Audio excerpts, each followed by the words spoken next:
Allah Ta'ala berfirman di dalam surah Al-Baqarah ayat 30.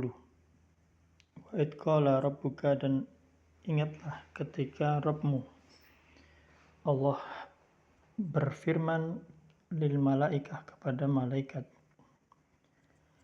ini sesungguhnya ja'ilun fil ardi, aku hendak menjadikan seorang khalifah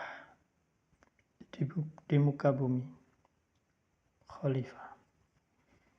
Qalu, mereka berkata, ataj'alu fiha, apakah engkau hendak menjadikan khalifah di bumi itu, may yufsidu, orang yang akan berbuat kerusakan padanya, wa yasfiku dima, dan mereka yang akan menumpahkan darah.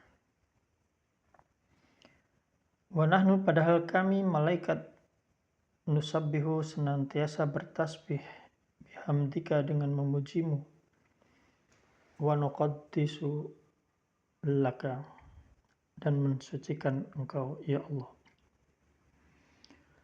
Qala, maka Allah berfirman, inni a'lamu, sesungguhnya aku lebih mengetahui, ma la ta'lamun, apa yang tidak kalian ketahui. Di dalam tafsir Jalalain disebutkan, dan ingatlah wahai Nabi Muhammad SAW, ketika Rabbmu, Tuhanmu Allah, berfirman kepada para malaikat, sesungguhnya aku Allah hendak menjadikan khalifah di muka bumi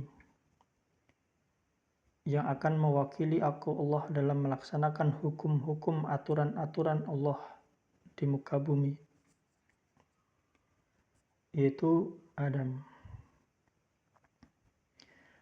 Kata mereka malaikat, mengapa engkau hendak menjadikan di muka bumi orang yang akan berbuat kerusakan padanya, yakni berbuat kerusakan dengan berbuat kemaksiatan, melanggar aturan Allah, dan menumpahkan darah, mengalirkan darah dengan jalan pembunuhan, sebagaimana yang telah dilakukan oleh bangsa jin yang mendiami bumi juga.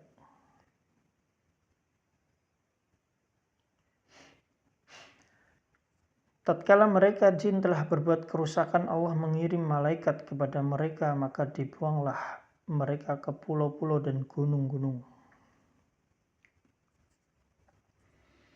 Kemudian malaikat berkata, padahal kami selalu bertasbih, mengucapkan tasbih, dengan memujimu, yaitu dengan mengucapkan subhanallah wa bihamdi, maha suci Allah dan aku memujinya, dan mensucikanmu, membersihkan Allah, membersihkanmu dari hal-hal yang tidak layak bagimu. Huruf lam pada laka itu hanya sebagai tambahan saja. Sedangkan kalimat semenjak padahal berfungsi sebagai hal, menunjukkan keadaan, dan maksudnya adalah padahal kami lebih layak untuk diangkat sebagai khalifah itu, yaitu para malaikat itu.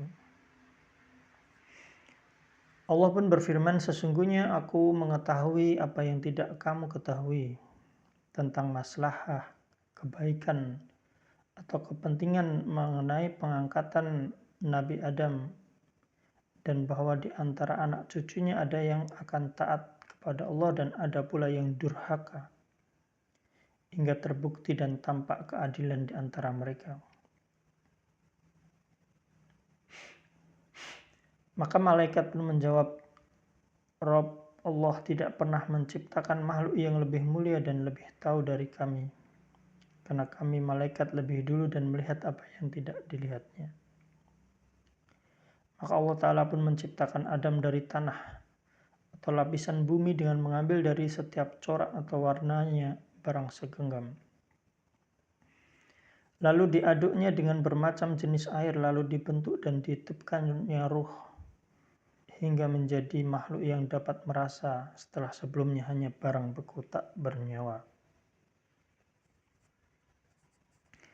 Kemudian di dalam surah Al-Baqarah ayat 31 Allah Ta'ala berfirman, wa 'allama Adam al-asma'a kullaha, Dan Allah pun mengajarkan kepada Adam nama-nama benda seluruhnya. Tsumma aradahum 'alal malaikah, kemudian mengemukakannya kepada para malaikat. Faqala, lalu berfirman, ambiuni, sebutkanlah kepadaku, bi asma'i haula'i, nama-nama benda itu, in kuntum shodiqin, jika kamu benar-benar orang yang benar.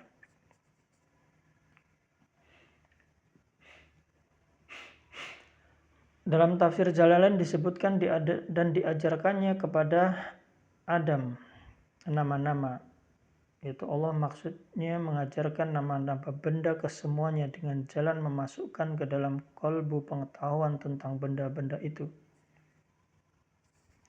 Kemudian dikemukakannya mereka, maksudnya benda-benda tadi yang ternyata bukan saja benda mati tetapi juga makhluk berakal,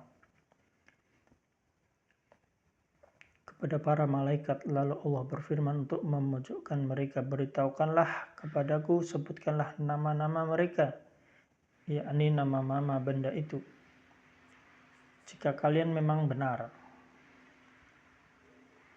bahwa tidak ada yang lebih mengetahui daripada kamu di antara makhluk-makhluk yang kuciptakan, atau bahwa kamulah yang lebih berhak untuk menjadi khalifah, sebagai syarat ditunjukkan oleh kalimat sebelumnya.